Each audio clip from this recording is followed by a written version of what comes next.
former Sean Hannity producer, and also the co-host of The Answer in the Morning with Ben Shapiro and Brian Whitman.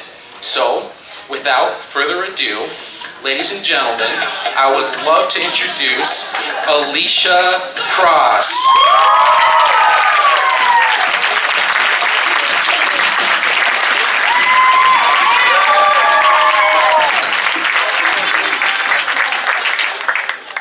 I love you guys so much, and I love my song choice. I mean, thank you.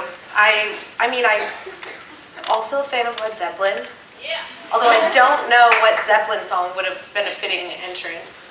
Dower Maker is my choice karaoke Led Zeppelin song. But Baby I'm Gonna Leave You is just awesome with the guitar riffs and everything. Anyway, I don't typically sound like this. Sorry.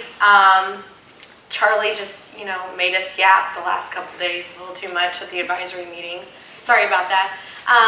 But I am Elisha Krauss, and I live in Los Angeles, and I'm going to give you guys a little bit of information about me because you're probably like, why is this blonde chick up on stage? Like, what is she doing here? Is she a cheerleader? And the answer would be kind of, yes. That's my whole speech for you guys today. And I was a cheerleader at my high school and the valedictorian of my class. I was homeschooled, so there wasn't that much competition. I love speaking to you guys. I got to speak at the women's conference in Chicago this summer, and I left just so excited and revitalized, and I just, if any of you were there, it's awesome to see you again. But I'm always excitedly nervous to speak to you because you're all so hardcore and doing incredible and amazing things. And I'm thrilled and energized and completely challenged by you, and really not up to par with how amazing you all are. And I'm not just saying that to bump you up so you'll hopefully eventually applaud me at the end of my speech. I'm saying that because I truly do believe that. You're all so smart, you're so driven, you're so passionate, and you're capable. But I think what's incredible about all of you is even when I look across your faces, you're really unique. And you're unique in that each of you has a circle of friends and family that you can influence for the cause. And I think that's why TPUSA brought you guys here this weekend, because they know that they can activate you to move forward. So a little bit of my personal story. I'm a homeschool girl, was born in Miami, moved to Oklahoma when I was 8 years old. I'm the middle of 3 girls, homeschooled all 12 years. At 18, I decided I wanted to go to the King's College in New York City. I looked at a few different schools and decided that King's was a good fit for me. And then I, a couple weeks in, I was realizing I was not as smart as all the other people at the King's College. And I was like, wow, I'm pretty good at working, so I think I'm going to get an internship. I Googled internship, and this is circa 2004, so Google was not what it is today. And I Googled internships in media in the New York City area, and I happened upon WABC, which at the time was the largest conservative talk station in the nation. They syndicated Rush Limbaugh, they syndicated Mark Levin, they syndicated Sean Hannity, the top 3 talk radio show hosts in the nation. So I went in and I, was like, yay, Kings will give me elective credits, because the way that stupid liberal states like New York City work, you cannot intern unless you're paid or get elective credits. And now in the state of California, where I live in Los Angeles, we can't even say the word intern, at all. It's ridiculous. We cannot hire an intern. We cannot even say the word intern, because interns have now been going to studios and stuff, and they sue people because of their unfair and unequal work and all this other BS. Meanwhile, I swear by internships, because that's where I'm blessed to be where I am today, because of the relationships and the opportunity that they gave me. So I went to WABC and I interviewed to be an intern, and I interned on a couple of morning shows there. And then a couple weeks into my internship, the producer of the Hannity radio show was like, hey, we just had an intern that dropped out because they decided to go abroad for the semester. Can you come and intern with us? And I was like, sure. So I interned morning drive, 3 days a week. That was 4 a.m. to 9 a.m. And then I interned 2 days a week on the Hannity radio show. So then after my freshman Christmas break, silly computers. I got a call from the producer and was like, hey, can you come back and be our internship leader? And I was like, that sounds cool. Called up King, still had elective credits, and then decided to go back to the Hannity show and just intern for them all, like 20, 30 hours a week my spring semester of my freshman year.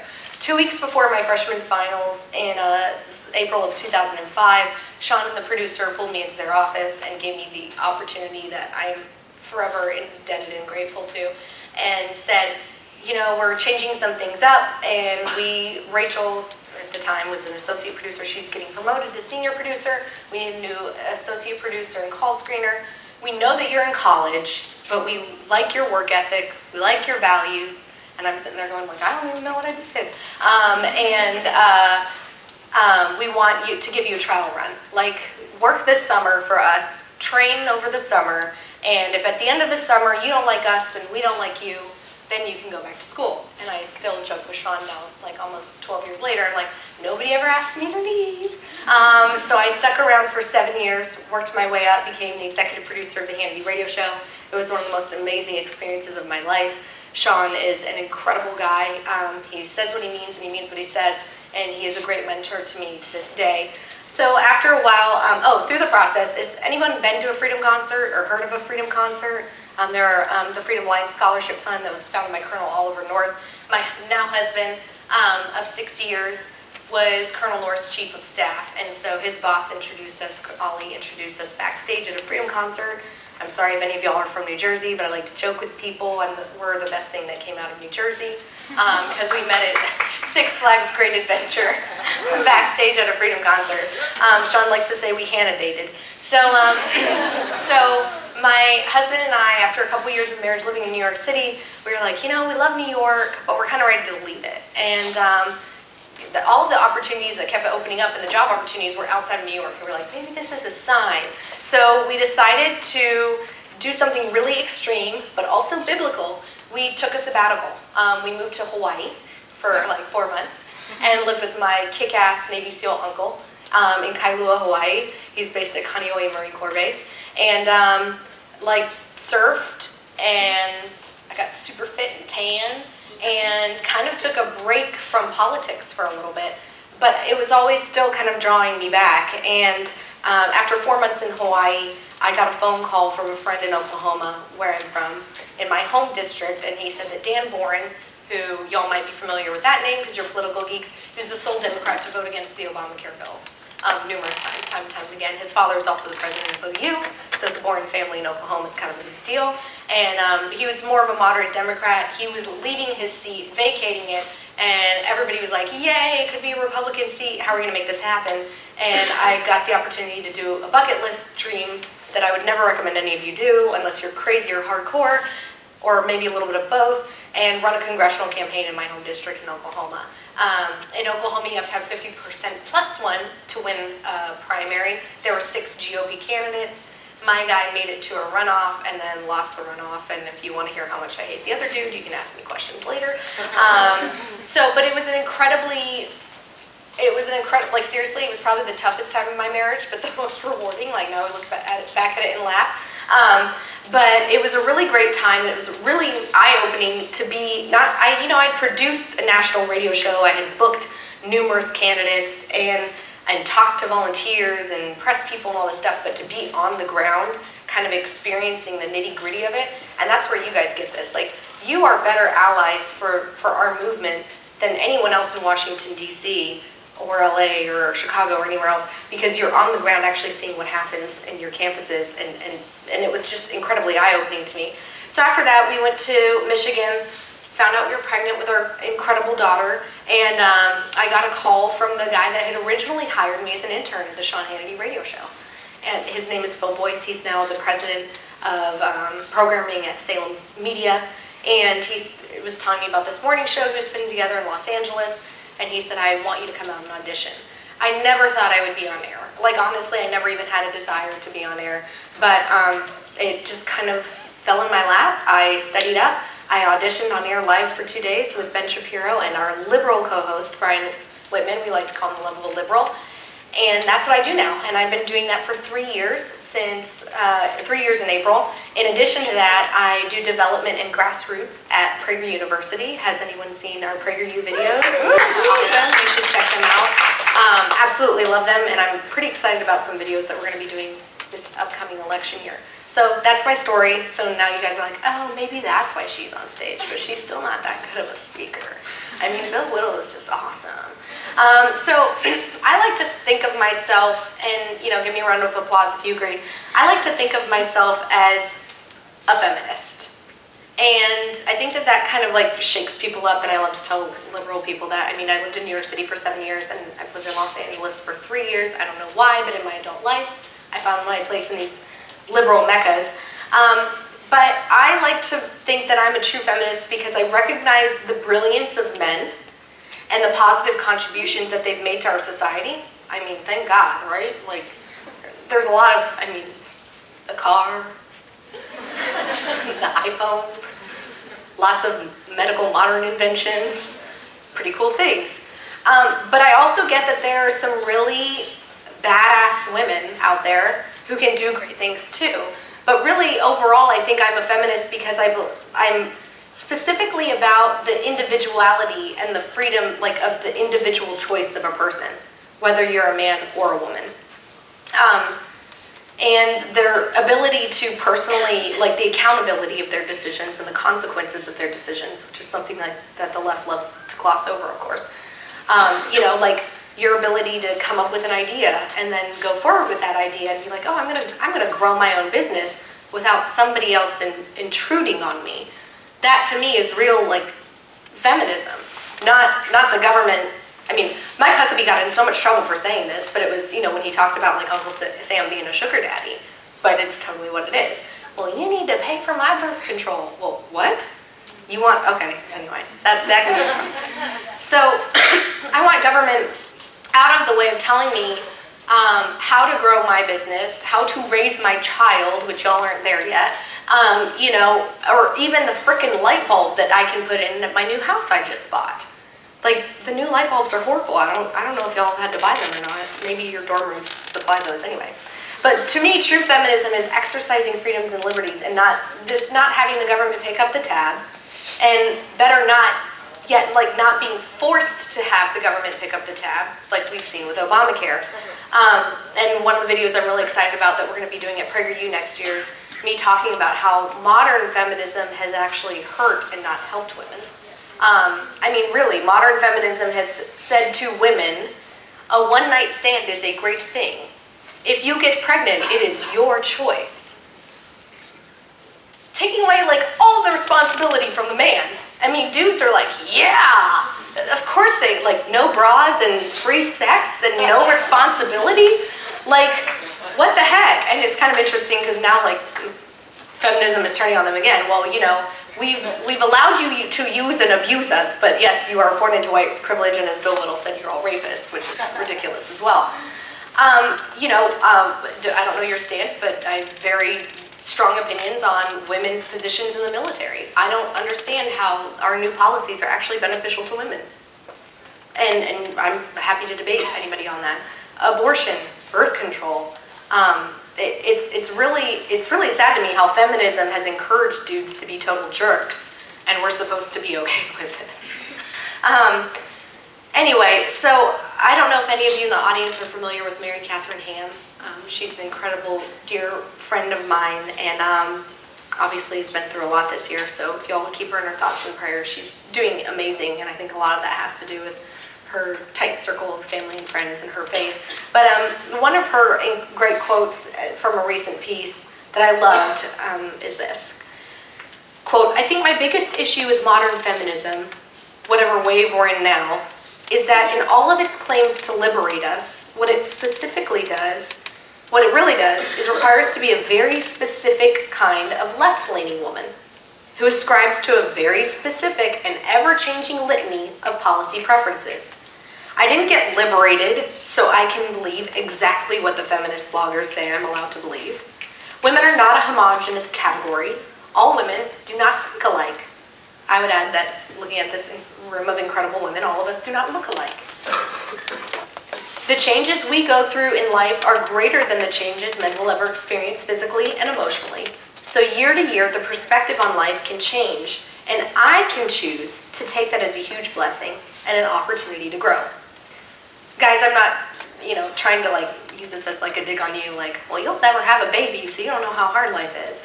But, you should be thrilled that you're in a room with so many capable and incredible young women. Because truly, they're your greatest allies, and they're an ally. You ladies are an ally that our movement needs so much more. But I want to point out the beauty in our differences. And I think that there's strength in our differences, and there's strength when you can have a cohesion of those differences and work together. And that's something that the left, it's like they just want to pit everybody against each other. I mean, truly, apparently we're all Islamophobes now. I didn't know that, despite the fact that 62% of the hate crimes in the United States are actually committed against Jews. We're all Islamophobes, y'all. Just letting you know. And it's like they want to pit men against women. It is so counterproductive. I don't even get it. So I want us to all work together and recognize the beauty of our differences and the beauty of our uniqueness and the beauty of our talents and all that stuff. And let's just kind of talk about my differences and my inability to be put in a category. And I think that that's a great thing. And I think that's a great thing about all of you too, because I'm a home birthing, long time breastfeeding, homeopathic using, tattooed, SUV driving, surfing mom from Los Angeles. Right?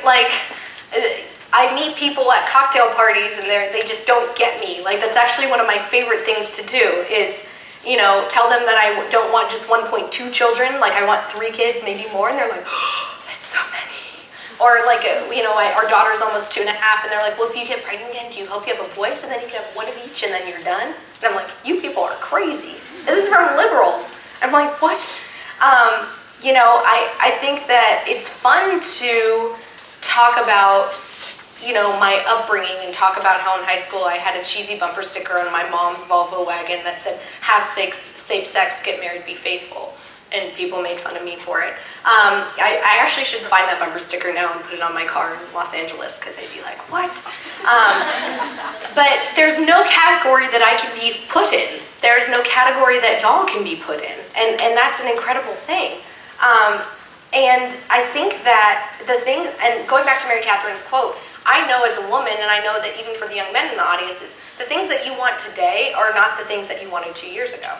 The things that you want in 2 years are not the things that you want today. I think obviously we all have a lot of the same principles of what we value to be important. That's why we're all here in this room. But through your life, your passions and your interests and your wants and your needs are going to change and be fluid, and that's good. They shouldn't be dictated to you by a certain group or groupthink or culture or even Washington, D.C. And I think that, sorry, I lost my spot. Truly, that's why I'm always impressed to be here, because I'm just astounded and challenged by y'all's willingness to just, bury the mattresses. Have you seen me? Oh, okay. Have you seen me got me? I feel so old right now. The left tries to lump freedom-loving people into one group. They all think that we talk like this, and we don't know what we're talking about, and we're all homeschooled, and, that John 3:16 in the Second Amendment is what we live and die by, and, I live and die by those things, but I doubt that they've ever read either of those things, by the way. But they've actually never had to, redneck moment for myself here, while at deer hunting, run up a tree because a wild boar is chasing you. Or they've never, been in Alaska and had a bear or a wolf attack them. Or they've never been a farmer in Montana and had to kill off a coyote population because your livelihood is the cattle that the coyotes are going after.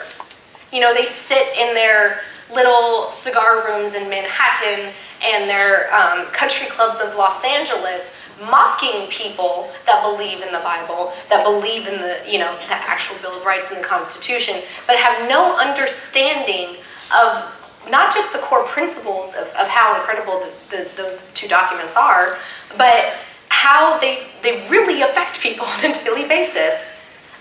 They just live in this idiotic bubble. They like to say that the GOP is the party of the old white guy, but Charlie has said this numerous times, I'm sure you all will hear it this weekend. Look at our presidential candidates. I mean, how many guys are in their 40s? I'll be 30 in like 2 months, and I'm like, 40 isn't that far away. So when I look at the GOP candidates, I'm like, wow, they're like young guys. I have a 2.5-year-old. Like, Ted Cruz has a 5-year-old. That's, what? We have 2 Cubans running for president. Woo! We have a black man running for president. We have a woman that was the CEO of a Fortune 500 company running for president. And yet we are still allowing the mainstream media to put us in this box of being the party of old, rich, white dudes. It's incredible. Liberals say that they hate the 1%, but if you look at them, specifically here Hillary Clinton, and I guess I'm wearing her prison orange today. I did not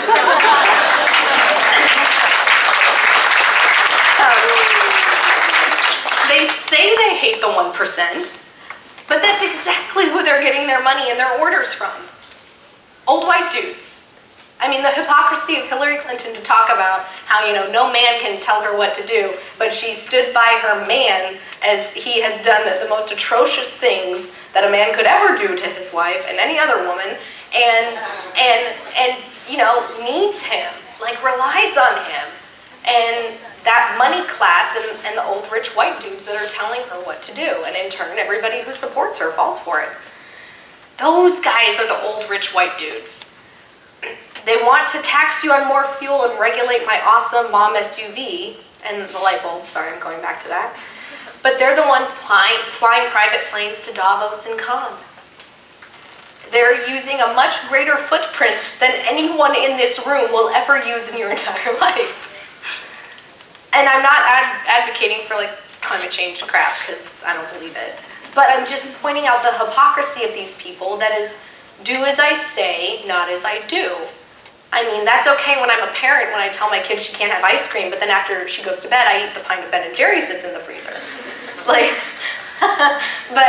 it doesn't work on a scale when you're trying to use an iron fist or the government with a gun to tell people what they can and cannot do. I live in the state of California, where it is the worst. I mean, Governor Jerry Brown likes to say, well, we're at the forefront of environmental technology and reform. And I'm like, we're at the forefront of charging people 80 cents on a gallon for environmental taxes. And obviously, as we know, the government doesn't do everything right. California is also on the forefront of gun control, and look what happened in San Bernardino, or at Santa Barbara, or Santa Monica, or at Merced with a knife, a guy that was ISIS affiliated that no one has still talked about. By the way, I freaking love private planes. Got to fly on a few, and it's 1,000 times better than first class, so I'm not even knocking private planes either. Actually, one of these days, if one of y'all owns a private plane, give me a call, because it's awesome. And I love rich people. To be honest, I've never, and Sean used to say this, and I remember kind of rolling my eyes at him when I was an 18-year-old intern, but now that 11 years later, I get this. Rich people have given me jobs my entire life. Rich people made this weekend possible for all of you.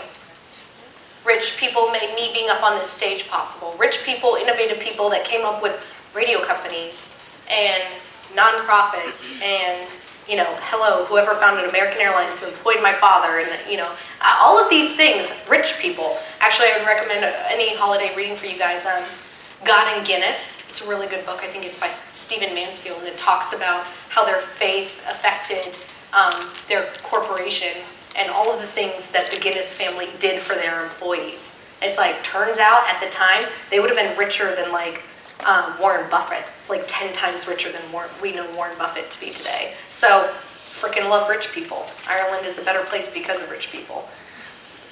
So if y'all don't, continue in the political vein, just go be rich and support the people that want to be in the political vein. Because we cannot underestimate the importance of the marketplace. I'm also one of those people. I'm not a model. I'm not an actress. I'm not qualified to be. But living in Los Angeles, and Andrew Breitbart said this well, and he said it best, like, politics is downstream from culture. And unfortunately, when you look around, what the Sophia Bushes and the Kirsten Bells and the Angelina Jolies and the Brad Pitts and the Han Solos, like, why do you say that crap about the climate the other day? It made me really sad. Those are the people that, they are the louder voices, and then they influence within a year or two. As we've seen, like with gay marriage, within one election cycle, the loud voices in the culture have influenced what happens at the frickin' Supreme Court of the United States. And so don't underestimate the importance of those other areas. Don't underestimate the importance of entrepreneurialism in the marketplace. Don't underestimate the importance of fashion and culture and, be a novelist, be a screenwriter. Or you can be a political speechwriter and come write speeches for me, because I obviously need a little help. But you can make a massive difference in the marketplace. And I think the biggest thing that I want to leave you with is don't play into the left's game of, because I think sometimes this can be easy, because you guys are so attacked and kind of ostracized and treated differently on campus. Do your best not to become the victim or allow yourself to have that victim mentality. Like, anytime you have a moment of feeling sorry for yourself, just snap out of it, okay? Because we can't play the victim. Our goals, our mission is too important. And I know that being a conservative on campus can be hard. I know that being a conservative, a free-thinking, individual-minded, liberty-loving person can be hard. But we can fight back, and you guys are fighting back every single day. There's many times that I guess that people look to me, they're like, oh, you don't get paid as much as your co-host. Who cares? It's different qualifications, different effort, different time, different experience. I didn't get paid maternity leave. I didn't get one of those really cozy, places to breast pump when I went back after 6 weeks. I didn't get $50 a day to pay for delivery and dry cleaning, which is what Salesforce gives their dudes for paternity leave.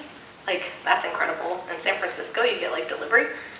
But that's okay, because I work for a private company that should not be influenced by the federal government and told or forced to do what they do. I have a choice. I go through my contract negotiations every single year. I choose to be where I am because I love my job. I hope that I'm making a difference, and I'm in this #2 media market in the country with the #2 morning radio show in Los Angeles. That's why I do what I do. So I can't look at, I'm the only woman on the air. Oh, I'm, the only person under 30. Oh, well, I'm the only, get over yourself.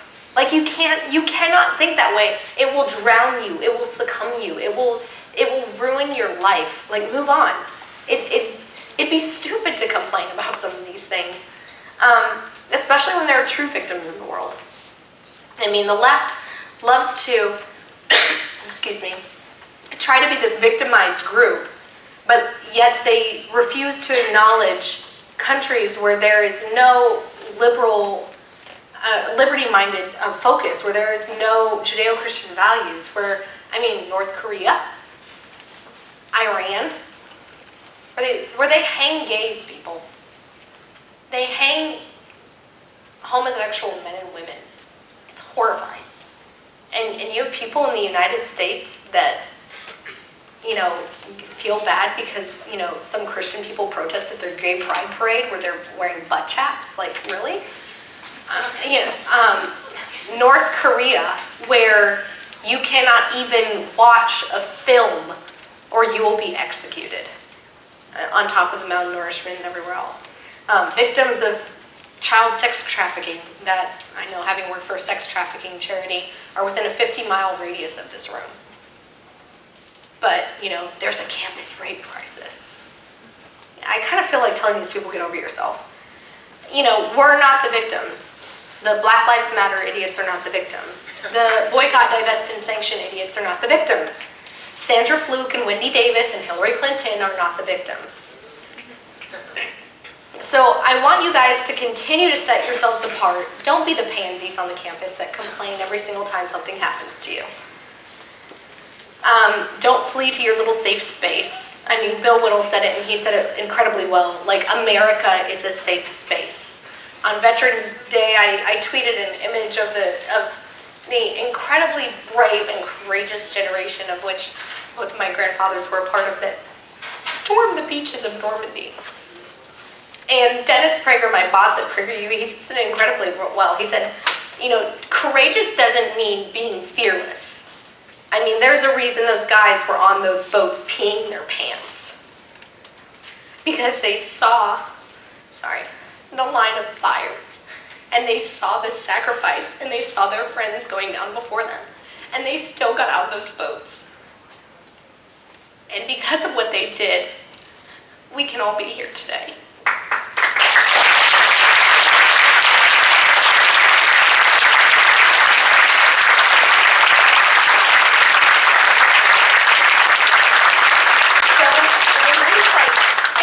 Truly incompetent nimbussholes talk about a safe space. I'm like, are you kidding me? Really? Really? But I want you guys to set yourself apart, and the way you can do that is, I mean, you're a good-looking group of people. You're like a fun group of people. I've hung out with you guys before. I mean, you're great. Be outgoing, be good-looking, be the smartest, be the most joyful. Like, you know, that's going to get people's attention, and that's going to make people, like, make a difference. One of my favorite things to do in Los Angeles, and I did this in New York too, is to go to, I do have liberal friends, and to go to parties and kind of just talk to people. And I'm known as Stevie's mom because my kid is like the coolest ever, and you know, talk about like being a mom, or talk about shopping, or like where to get the best manicure and things like that, and kind of build a personal rapport and a personal relationship with people without them having any idea what I do, or any idea of like my background or where I come from. Now that doesn't mean that, you know, you try to blend in and hide who you are, but it is harder for people to hate you. It is harder for people to hate our principles. It is harder for people to hate our beliefs when they are like, wait a second, I met Haley at a Christmas party, and, you know, we talked about how much we love H&M, and like, wow, she's a part of, you know, this conservative organization on campus. Or I met, you know, Ryder, and, you know, he's like a good-looking guy, and he's kind of nice, and he was at that party where we played beer pong, and he's kind of cool. Just don't play beer pong too much, like, but I think that when you break down those, it makes it harder for them to despise you when they can put a face with those principles. I mean, we're all human, and you need to play. It's something that the right doesn't do enough. We need to play on the emotions. We need to play on the narrative. We need to play on the humanity. I mean, I know sometimes we think they're soulless and horrible, like Satanists, but there is like, it's like, I just saw Star Wars last night, and it's like, there's still some light in them. Like, find the light. Bring out the darkness, you can fight it. I won't give away anything, but, you know, if you talk to them about how incredible the latest Adele album is, or if you talk to them about the Panthers, are they still undefeated? I'm totally not. Sorry. You know, talk to them about the Panthers' undefeated season, whether you like them or not. You know, and then they remember, it doesn't have to be political, but when you have those moments of them finding out what you believe, you might actually have an opportunity to influence them when you tell them how idiotic Bernie Sanders is versus, you know, Rand Paul even, right? Like, right, I'm not even a Rand fan, sorry. But like, you know, hey, anybody but Hillary, right? Right. And I think he's better than his dad, but that's a different thing. But like, when you tell your friends that okay, Bernie Sanders wants the government to determine the best deodorant, and then tell you what deodorant that is. I use like an organic Whole Foods deodorant. My husband uses Old Spice. Like, there's dudes in here, I'm sure, that use Axe. Like, there's ladies in here that might use Dove. Who is the government to frickin' tell you, like, what deodorant you can use? This is what Bernie Sanders wants to do. This is what he wants to do. Like, one pair of sneakers. They're gonna choose one pair of sneakers. Like, sorry, that's really... So, is it gonna be Nike or Reebok?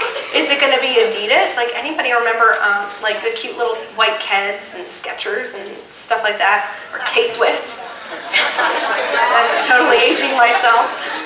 So when you go and you immerse yourself and become like the cool, popular, fun, educated kid on campus, you might be able to have more of an influence with these people when you're like, hey, don't you prefer Nike over Reebok? And by the way, Bernie Sanders wants to take that ability of your choice to do that away from you.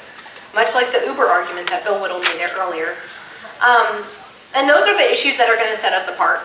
And we want government out of the way of our personal success. We want government out of the way of our personal decisions. And we want all of the effort and time and money. By the way, I'm a college dropout. That's the part I forgot to tell you all about my story. But then, you know, we need people in college, and that's totally fine. You know, the crap load of money that y'all are spending on education, you don't want the government to then determine what you're going to do with that. I don't know how many of you are familiar with like school-to-work programs that are being implemented in middle school and high schools across the country, where they're giving people testing and telling them that, you know, oh, well, in 8th grade, since you got this on this test, then you might be a good McDonald's burger flipper. Or you got this on this test, so you should go work for NASA. My father went to the Naval Flight Academy. He was in the Coast Guard for 20 years and then worked for American Airlines for 20 years. And my father was enlisted at 18 years old in the Coast Guard, an 18-year-old kid, 1970, from Idabel, Oklahoma, which by the time was known as the pot capital of the world. I'm from this redneck town, like county called McCurtain County. And there are t-shirts that you can see in the West Village of New York City that are vintage from the 70s that say McCurtain County grown gold, and they have marijuana leaves on them. There's a Stoney LaRue song called Idabel Blues. It's a really good song. And my dad will admit to you, before he came to love Jesus, that he was the guy that would watch and get paid to watch the cross. So he went into the Coast Guard, had a personal transformation, and it took him, he was 8 years enlisted in the Coast Guard. Almost flunked and didn't graduate high school. He still tells me to this day that he doesn't think that when he graduated high school, he properly knew how to read. That's how bad the public education system had failed him. And my father, after 8 years enlisted, had an incredible Coast Guard officer tell him, Steve, I think that you're talented enough to study up and go to officers candidate training and go to the Naval Flight Academy. And he tried and failed 2 times to get into the Naval Flight Academy. And the 3rd time was a charm. If the standards that liberals want to implement in public schools today, and even in some states, influence homeschooling families and private schools as well, have been implemented in the early, in the mid-60s, early 70s, my father would not be the man he is today. He would have never had the opportunity to challenge himself and study up and become a commander or lieutenant commander in the United States Coast Guard and go to the Naval Flight Academy and then become a pilot with American Airlines, a spokesman for the Allied Pilots Association, and a trailbreaker in their industry of representing veterans and bringing celebrities to Iraq and Afghanistan to mingle with the troops on USO tour. Like everything that he has ever done, the inspiration that he has been to me. If liberals had their way of influencing every single, you guys, your parents, your future children, it's dangerous and it's sickening. I think the biggest thing, and I love looking around this room, is that I love how individual you all are. Obviously there's principles, and I know I said this already, that there's a reason we're all in the same room, because we believe the same, a lot of the same things. And a pastor I once heard speak in Los Angeles said that if you ever walk into a church, and I would say this about a conservative or political gathering as well, if you ever walk into somewhere and everyone looks the same, get the heck out of Dodge. And I think he was trying to portray, and I think that this can be viewed in the Bible as well, that if every single person looks the same, then you're probably surrounded by yes men. You're probably surrounded by the cliques and the the weaklings. You're not surrounded by people that are challenging you. You're not surrounded by people that are more creative than you, that are smarter than you, or that are going to hold you accountable. And so I want to encourage all of you that despite the fact that we have these freedom-loving principles in common, and please don't ever use those, and if you start to use them, give me a call and I'll, be back into shape. Maintain your individuality. Maintain your differences. Maintain your personality and your story and where you're from. I think that you shouldn't feel guilty for, like me, enjoying work and enjoying family. I mean, I have 2 jobs, and I couldn't do it without my incredible husband. Enjoying fashion and enjoying politics. Enjoying guns and enjoying a good manicure. Every day, especially on your college campuses, you're being tested and challenged about your political beliefs. But that makes you so much better qualified to promote and defend them. And we're always going to have to fight tougher. We're always going to have to work harder and be smarter than the other side. But looking around this room, I know we have a lot of catching up to do, but y'all are just incredible, and I think that we can do it. And then I want you to break the mold. And really, I want to leave you with this. I love the word disrupt. Does anybody know, the word disrupt? Everyone? Do you know the actual definition of what being disruptive is? Because that's what I want to leave you with.